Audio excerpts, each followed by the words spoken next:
What strikes me about the indictment is that he is being prosecuted for being sort of an unlawful or prohibited person from obtaining a weapon, but I don't see what they call here a false statement charge, which was one of the issues that was raised by the court back in July, because it can be a two-pronged prosecution, one for the possession and then also for the false statement on the form. All right. Let's bring in our chief White House correspondent, Nancy Cordes, who is there. And Nancy, many people close to the Bidens had predicted that this indictment would come at some point. Your reading of the indictment and the reaction there? Well, we're unlikely to get much reaction, Nora, here at the White House. We've asked, but they typically try to stay as far as they possibly can from Hunter Biden's legal issues. When pressed, when asked, the president has always said that he's proud of his son, that he stands by his son.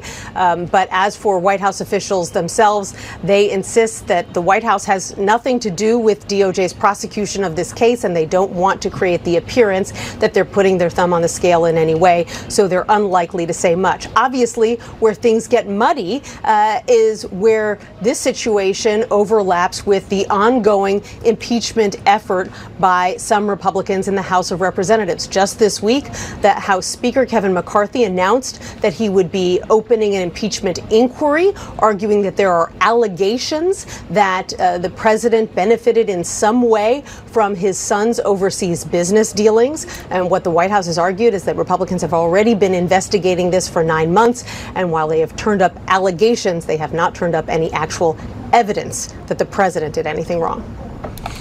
Nancy Cordes at the White House. We should note that David Weiss, a U.S. attorney who was appointed by Donald Trump, has been investigating Hunter Biden since 2018. Just recently, his position was elevated to special counsel by the Attorney General Merrick Garland. The news at this hour is that Hunter Biden, the son of the president, has been indicted in a Delaware federal court of 3 counts tied to the possession of a gun while using narcotics.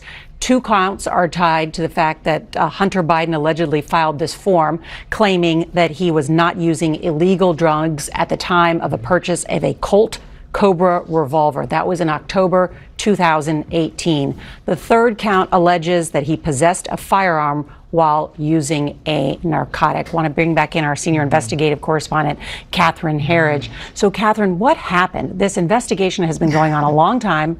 There was supposed to be this plea agreement. What was in that plea agreement? Why did it fall apart? Well, if we head back to the end of July, we had the hearing in Delaware, Nora, and there were 2 elements to the plea agreement. One had to do with alleged tax violations, and then the other was for the gun charge, which would be dealt with under what's called the diversion agreement, which meant that the president's son, if he abide by a set of terms, he would be able to wipe the slate clean at the end of those 2 years. It collapsed in the court for a very basic reason. There was no agreement between the prosecution and the defense about what it meant for the future, and whether with this agreement this was the end of the story. It closed the door on any future charges that related to his business dealings. And the judge thought we can't do that. That's correct. Yep. The judge, Mary Ellen Noreika, really weighed in and asked some very probing questions about an agreement that, in her own words, she called not standard terms. And that was the signal to me out of the gate that this plea agreement could really be desynced and go off the rails. I want to just mention that proceeding with the gun charges has a certain amount of jeopardy for special counsel Weiss. Up until now, Hunter Biden's legal team has argued that they believe the agreement on the gun charges is still valid. So what we can expect going forward is that there will be a legal challenge from his legal team as to whether charges can really be brought at this point. But Weiss has been very clear that he would seek this indictment and that he was under sort of the clock, which is why it's coming now under the speedy trial rule. Now, if he has been indicted, and what kind of jeopardy now is Hunter Biden in terms of this indictment? Look, these are very serious gun charges, felony gun charges based on my research, and that can bring very hefty fines as well as jail time. It seems pretty clear to me that this could provide some leverage or incentive from the special counsel to Hunter Biden's team to try and reach a settlement on this issue alone. Because remember, the tax charges, the potential charges are still out there, and they would ultimately be brought, we think, in a whole nother jurisdiction, either the West Coast or here in Washington. Not out of the Delaware where this Correct. case is in particular. And what about those tax charges? What are some of the concerns with that? Where does the investigation stand on the tax charges? Well, as you know from our reporting here at CBS News, we were first to highlight these IRS whistleblowers who claim that the evidence supported more serious charges, felony tax charges, not just 2 misdemeanor tax charges, which is what then U.S. Attorney David Weiss originally agreed to do in that plea agreement. So will they be felony tax or will they still be misdemeanor? But as you rightly pointed out, that there was this de-syncing of the deal over the fact there could be other charges, and that could encompass something called FARA, which is lobbying on behalf of a foreign government without registering with the U.S. government. And that is something I know that certainly they're going to be Correct. exploring in that impeachment inquiry as well, a Correct. different thing that just happened this week. Again, on these federal gun charges, 3 indictments at this hour. That is the breaking news. These 3 counts tied to the possession of a gun while using narcotics. Does the president's son face jail time? He could well face jail time under this scenario.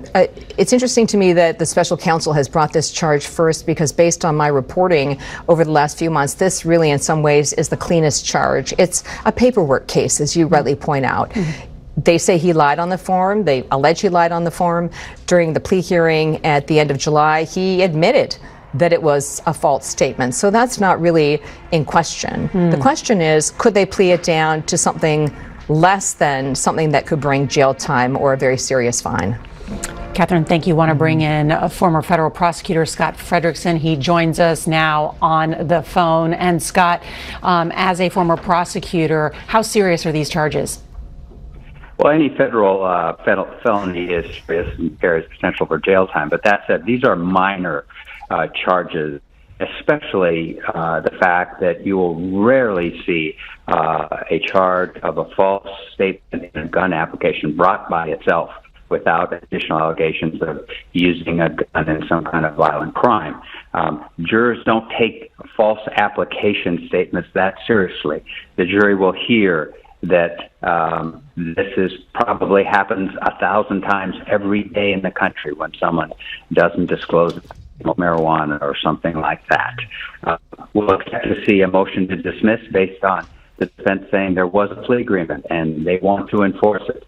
So we'll see some fireworks, but in the penalty plea of things, not the most serious of felonies. All right, Scott, thank you. Want to bring back in Nancy Cordes at the White House. And Nancy, since Hunter Biden has faced increased scrutiny of late, we have not seen President Biden distancing himself from his son, correct? Not at all. We see them going on vacation together. Hunter Biden sometimes riding on Air Force One with the president. We've seen Hunter Biden here at the White House. And what White House officials argue is that, look, the president loves his son no matter what kind of trouble he's been in. The president and the first lady have always stood by him. They are glad that he has worked to get his life together and deal with his addictions. And they are not going to distance themselves from him in any way, even though obviously his legal travails have been a challenge for President Biden and even factored into his decision making when he was trying to decide whether to run for president in the first place. Nancy, he knew that this would be an issue. Well, Nancy, what about some of the statements that President Biden has made, some declarative statements like my son has done nothing wrong? Right. And he has said that in the past. We haven't heard him say anything like that recently. So I do think that that is notable. He's more careful now, either to sort of laugh off questions or simply say, you have to ask DOJ. I support my son. I love my son. And I think that is a recognition that that there is this dangerous line that he has to be careful not to cross, because he's been so adamant to argue that he runs this White House differently than his predecessor, that he doesn't try to lean on the Department of Justice to go after anyone or to go easy on anyone. That is the case that he's made all along. And so if he were to be making declarative statements like that, coming out frequently saying my son shouldn't be prosecuted, my son didn't do anything wrong, that Republicans would argue, and I think even some Democrats would argue, would be putting his thumb on the scale. Nancy Cordes at the White House. And just to let everyone know, the news at this hour, Hunter Biden, President Biden's son, has been indicted by a federal grand jury in Delaware on gun charges. This is according to court filings. There are 3 counts tied to the possession of a gun while using narcotics. This is a developing breaking news story, and our coverage will continue on CBS News streaming your local news. And tonight, we will have all the details on the CBS Evening News. This has been a CBS News Special Report. I'm Norah O'Donnell in Washington.